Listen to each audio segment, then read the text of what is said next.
I've been 3 decades in the darkness, 3 decades in the wilderness, 3 decades of amnesia, and now I'm beginning to remember. I know you're thinking that we haven't met. Don't get too perplexed, but hear me before you step when I say, my God, you look familiar.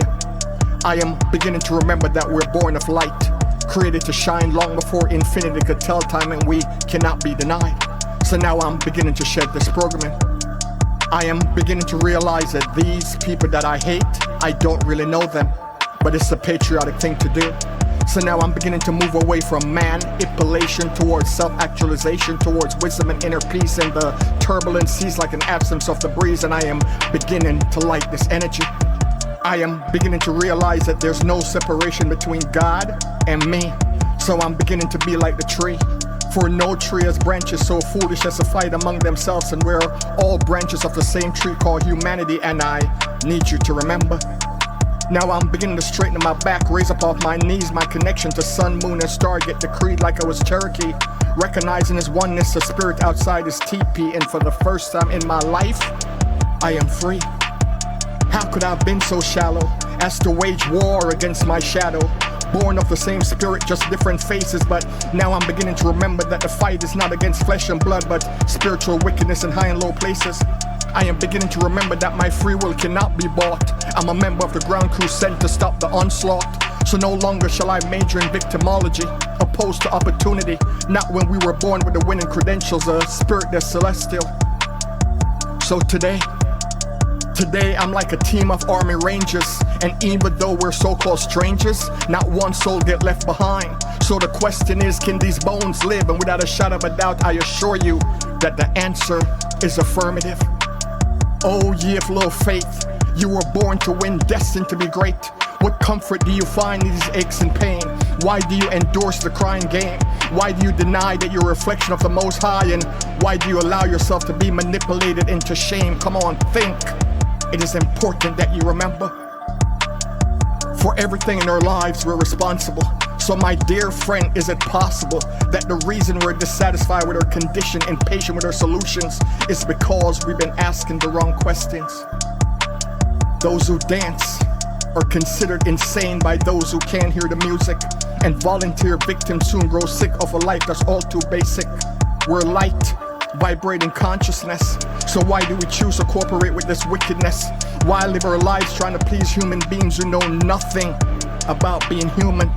Because if they did, it would be understood that the true meaning of compassion is without ridicule, allowing a man to pursue his passion.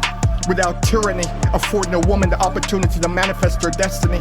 To dream the impossible dream, to shoot for the moon, to live among the stars.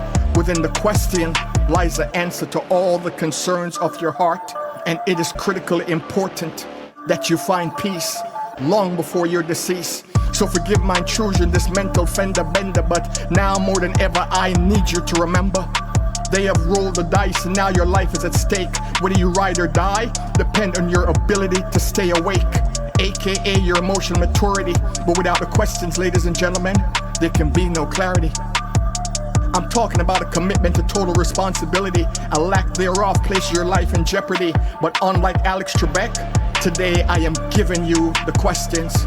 Hopefully they'll cut through the upholstery, penetrate deep into the extra sensory. Like a brain on a treadmill, I am trying to jog your memory. So help me help you escape this penitentiary. First question is, who's in charge of your destiny? Can someone actually make you mad? Or did you choose to linger in resentment? Are you loving everything that you do, or is this the life your parents prescribed for you? Your job, is that your passion being manifested on a physical scene, or are you just building someone else's dream? I hope I didn't lose you, but within the answers to those questions lies the direct quality of your future, and it is important that you remember. Do you really believe that someone else can complete you? Or there's any human being above or beneath you? Who besides yourself can break your heart? Victor or victim? Who chooses your path? Everything is a choice. Are you aware of that as yet? And would you be mad at me if I told you that no one can make you angry? You chose to be upset. The challenges of life are here to make us better, not bitter. Did you realize that everyone you encounter in life is your teacher, and to balance the equation, you become their teacher in turn, and the lesson repeats until the lesson is learned. So who's in charge of your happiness, your loneliness, your emptiness? Most of your words are senseless, and someone else's opinion of you is none of your business. So why do you choose to sing along with the given chorus? What gives your life purpose? When did you become so pacified, and what will it take for you to be satisfied? Do you know how much I love you? Of course not. I can't tell you that. What if you don't love me back? I'd rather wait until you're laying in a mahogany box. Such a paradox, but isn't that how the script is usually read? So the question is, do you honor the living as passionately as you mourn the dead? Remember when you would leap and grow your wings on the way down? What happened to that?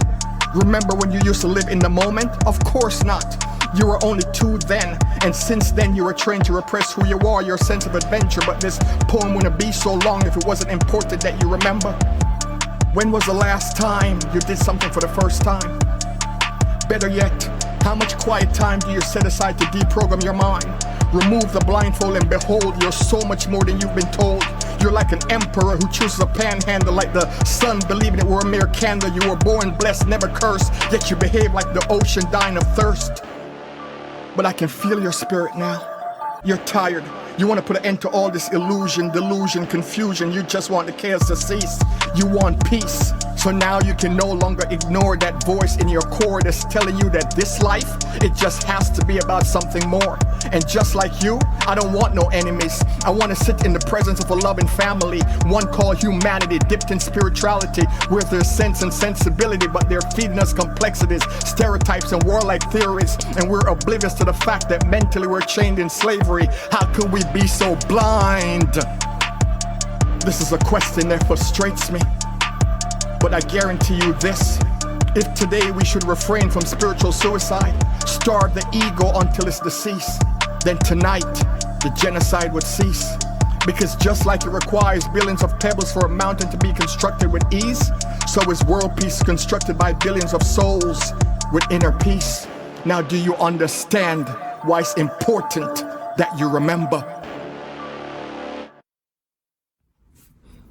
Hey guys, it's Kirk Nugent. Listen, thank you for checking out I Need You to Remember. I actually wrote that poem back in 1999, and I find it sad that it's still relevant. You know, I was hoping that a poem like that would no longer be relevant. I made another video for I Need You to Remember years ago, maybe about 12 years ago, 10 years ago, so I'll put a link to that in the description as well.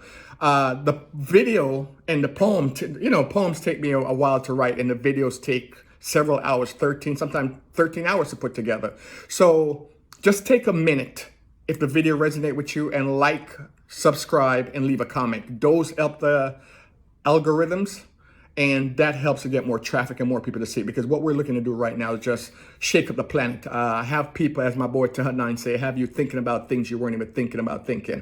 Also, 2 weeks after I put this video out, so you can just look at the date, I'm going to do a B-side to the poem. And what the B-side mean is I'll take the time to break down why I wrote the poem, what each line meant, and the images that I'm using and why those images are powerful right now that I'm using for the poem. So again, do me a favor, like the page, subscribe, leave a comment, and just share it, because this is going to really help. And keep checking back, because I'm not going to commit to a date, but I'm going to be putting out a lot more work. I've been on hiatus for a while, and I'm going to be putting out just a lot more products. All right, so take care, and I'll see you guys on the next video.